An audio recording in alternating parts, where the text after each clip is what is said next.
PM Kisan యోజనని కొత్త సంవత్సరం మొదటి రోజే కేబినెట్ ప్రత్యేకంగా సమావేశమై ప్రతి రైతుకి 10,000 ఆర్థిక సాయం చేయాలని ప్రధానమంత్రి నరేంద్ర మోదీ ఫైనల్ చేశారు. రైతు సోదరులకు ఒక రకంగా శుభవార్త.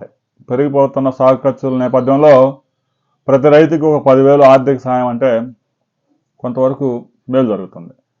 ఇక ఆయా రాష్ట్ర ప్రభుత్వాలు రకరకాల పథకాల పేర్లతో రైతులకు కొంత అమౌంట్ ఇస్తున్నాయి. ఆంధ్రప్రదేశ్లో గతంలో రైతు భరోసా, ఇప్పుడు అది అన్నదాత సుఖీభావ పేరుతో ప్రతి రైతుకి 10,000. కేంద్ర ప్రభుత్వం ఇచ్చే 10,000తో పాటు రాష్ట్ర ప్రభుత్వం మరో 10,000 కలిపి ప్రతి రైతుకు 20,000 రూపాయలు ఇవ్వబోతా ఉంది. 2025 ఖరీఫ్ సీజన్ నుంచి ఈ పథకం అమల్లోకి రాబోతా ఉంది. దాదాపుగా 52 లక్షల మంది రైతులకి ప్రతి సంవత్సరం 10,000 కోట్లు రాబోయే 4 సంవత్సరాల పాటు రాష్ట్ర ప్రభుత్వం అకౌంట్లో వేయబోతా ఉంది.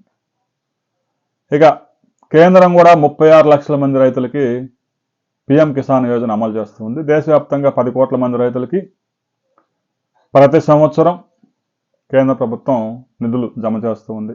అయితే మన ఆంధ్రప్రదేశ్లో 36 లక్షల మంది ఎలిజిబుల్ అయ్యారు కేంద్ర ప్రభుత్వ పథకానికి.